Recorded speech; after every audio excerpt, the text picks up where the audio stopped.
Hello students, हम लोग करने वाले हैं class 10th science chapter number 2 acid basis and salts. तो चलिए स्टार्ट करते हैं। तो एसिड्स के बारे में हमारे पास यहाँ पे फर्स्ट लाइन है, acids are sour in taste and change the colour of blue litmus to red. Acid जो होते हैं टेस्ट में वो खट्टे होते हैं और वो जो ब्लू लिटमस है उसका कलर रेड कर देते हैं। Bases are bitter and change the colour of red litmus to blue. दूसरी तरफ जो बेस होते हैं वो बिटर यानी कि कड़वे होते हैं और वो रेड लिटमस का कलर ब्लू कर देंगे। तो यानी कि एसिड ब्लू को रेड में और बेस रेड को ब्लू में। तो एसिड ब्लू को रेड में कर रहे हैं और बेस रेड को ब्लू में करते हैं। लिटमस क्या है? Litmus is a natural indicator. Litmus एक नेचुरल इंडिकेटर है, कुदरत में मिलता है, जो बताता है कि कोई चीज एसिड है या बेस है।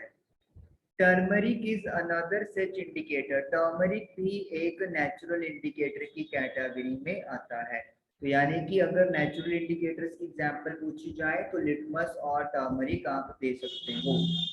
A stain of curry on a white cloth becomes reddish brown when soap, which is basic in nature, is scrubbed on it. अगर करी या फिर कोई दाग अगर हमारे व्हाइट क्लोथ पे लगा हुआ है तो उसका कलर रेड ब्राउन हो जाएगा जब आप उसको साबुन, जो कि बेस होता है नेचर में, उसके साथ रगड़ते हो। देखिए कड़ी में क्या चीज है, हम लोग हल्दी यानी टर्मरिक का यूज करते हैं। तो इसका मतलब क्या है, जब टर्मरिक बेस के साथ मिलता है तो उसका रंग जो है वो रेड ब्राउन हो जाएगा। तो उससे ये इंडिकेशन हो जाएगा कि टर्मरिक के साथ आपने क्या चीज मिलाई है, that is a base. It turns yellow again when cloth is washed with plenty of water. जब आप उसको बहुत ज्यादा पानी के साथ वॉश करोगे तो जो मतलब वो साबुन है वो चला जाएगा और उसका जो कलर है जो रेड ब्राउन हो गया था स्टेन, वो दोबारा से येलो हो जाएगा, क्योंकि अब हल्दी के ऊपर जो बेस लगा हुआ था वो बेस हट गया है और कड़ी जो है वो उसका जो स्टेन है वो अपने रियल रंग में आ जाएगा। स्टेन मीन्स दाग या धब्बा हो सकता है। Okay, next. तो नेचुरल इंडिकेटर्स तो हमने पढ़ी है कि जो मतलब कुदरती में अपने आप मिलते हैं। इसके अलावा कुछ इंडिकेटर्स ऐसे हैं जिन्हें इंसान ने बनाया है, मैन मेड या फिर सिंथेटिक इंडिकेटर्स भी कह सकते हैं। और उनकी एग्जांपल्स हैं मिथाइल ऑरेंज एंड फिनोल फथेलिन। तो मतलब एसिड और बेस को अगर चेक करना है और अगर हम लोग सिंथेटिक इंडिकेटर यूज करना चाहते हैं तो उसके लिए मिथाइल ऑरेंज और फिनोल फथेलिन यूज कर सकते हैं। Litmus solution is a purple dye. Litmus solution जो अपा ने पीछे देखा वो क्या होता है, एक्चुअली जो सॉल्यूशन बनाते हैं उससे, वो एक पर्पल कलर का सॉल्यूशन है which is extracted from lichen. इसे लाइकन से लिया जाता है। लाइकन क्या है? अ प्लांट, एक पौधा, belonging to the division thallophyta, जो थैलोफाइटा डिवीजन से बिलोंग करता है। हम लोगों ने क्लास 9 में बहुत सारी चीजें पढ़ी थी जिसके अंदर अलग डिवीजन थी।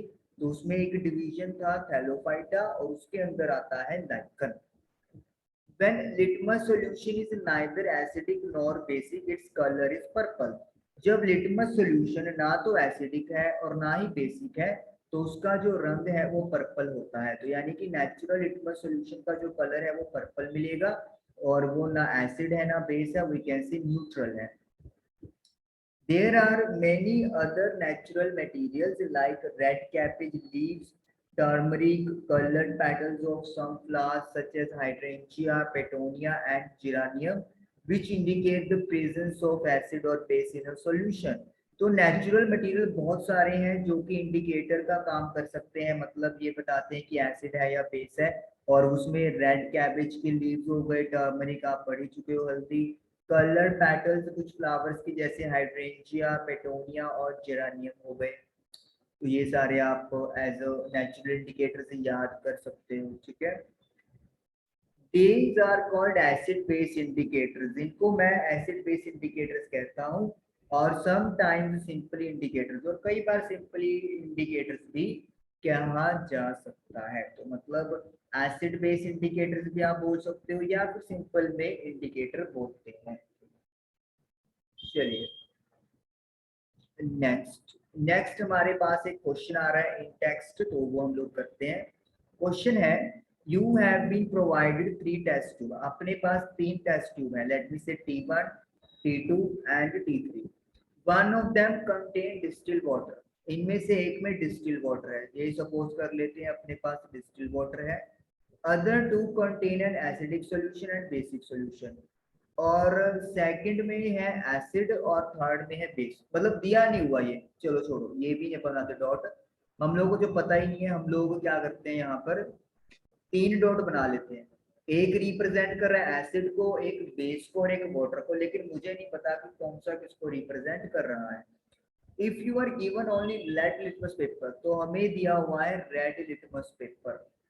तो आप बताओ कि how will you identify the content, तो आप कैसे पता लगाओगे इस एक पेपर से कि किस टेस्ट ट्यूब में क्या है। बहुत आसान है, अगर हम लोग रेड लिटमस पेपर को 1 बाय 1 यहाँ पे पुट करेंगे, तो जिसके अंदर इसका कलर रेड से क्या हो जाए, ब्लू हो गया, तो उसका मतलब ये हो गया कि उस टेस्ट ट्यूब में क्या था, उस टेस्ट ट्यूब में बेस था। तो मतलब बारी बारी से हम लोग ऐड करेंगे, मतलब हमें नहीं पता किसके अंदर क्या है। तो अगर सपोज करो पहली में ही उसका कलर रेड से ब्लू हो गया, तो समझ जाओ कि उसके अंदर क्या है, बेस है। फर्स्ट में नहीं हुआ, सेकंड में हो गया, तो फिर सेकंड में बेस होगा। सेकंड में भी नहीं हुआ तो थर्ड में करके देखोगे तो उसमें तो पक्का है कलर चेंज हो जाएगा। तो एक टेस्ट ट्यूब में तो हो गया बेस आइडेंटिफाई। अब 2 टेस्ट ट्यूब बच गई, अब उनमें आप ऐड करोगे, मतलब उनमें आप 1 बाय 1 इंसर्ट करोगे। तो जिसमें उसका कलर दोबारा से रेड हो गया, तो उस टेस्ट ट्यूब में क्या होगा, एसिड होगा। मान लो T1 और T3 बचा, अब इनमें से एक में वाटर है, डिस्टिल वाटर, और दूसरे में एसिड है। तो जिसमें उसका कलर दोबारा रेड हो गया वो एसिड है, और इस तरीके से आइडेंटिफाई हो गया। तो फिर तीसरी जो ट्यूब बची आपके पास वो क्या होगी, वो सिंपली वाटर, डिस्टिल्ड वाटर वाली टेस्ट ट्यूब होगी। और इस तरीके से आप तीनों सॉल्यूशन को आइडेंटिफाई कर सकते हो एक सिंगल लिटमस पेपर की हेल्प से।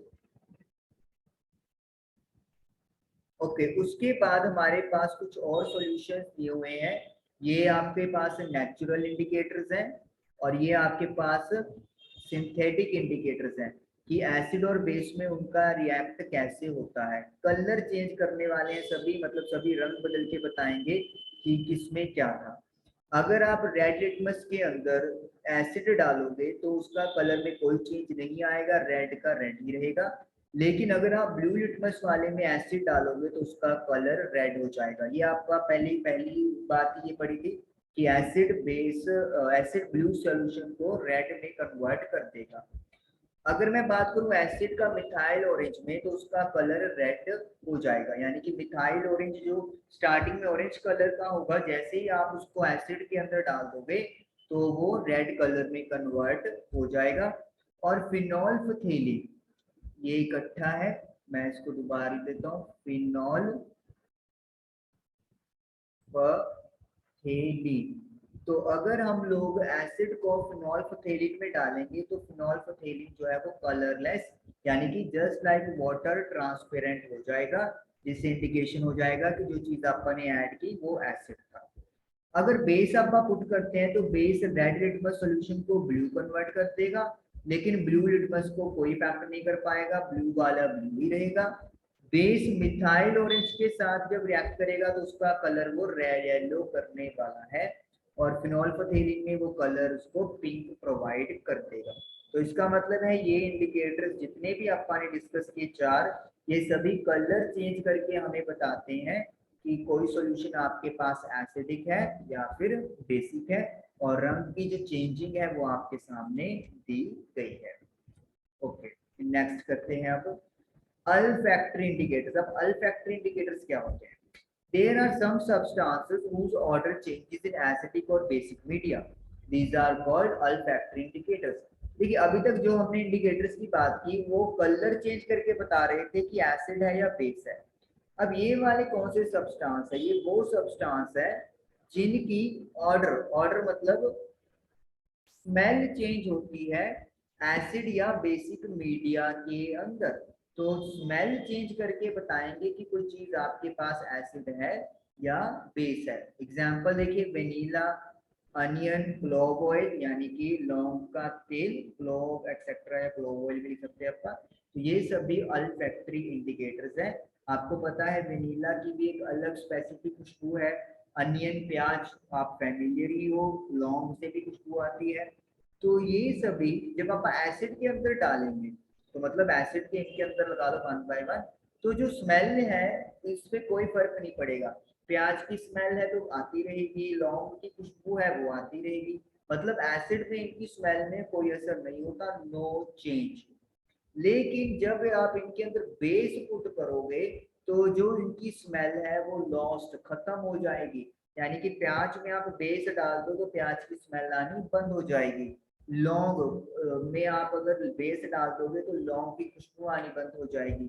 वेनिला की खुशबू आती है लेकिन बेस डाल दोगे तो वेनिला की खुशबू चली जाएगी। तो इसका मतलब है अगर कोई चीज मैंने इनके अंदर डाल दी और उसकी स्मेल चेंज नहीं हुई तो फिर वो एसिड है। लेकिन अगर कोई चीज मैंने बेस मतलब कोई चीज डाली और अनियन की स्मेल गायब हो गई या क्लोव की स्मेल गायब हो गई तो उसका मतलब है वो मैंने जो सॉल्यूशन इसके अंदर डाला है वो एक बेस है, क्योंकि बेस में इनकी जो स्मेल है वो चेंज हो जाती है। ओके तो आज हमारे पास आज फर्स्ट डे इस चैप्टर का यही था। आई होप आपको समझ में आया होगा, चीजें क्लियर होंगी। काइंडली इसको रिवीजन जरूर करें। Thank you for watching the video.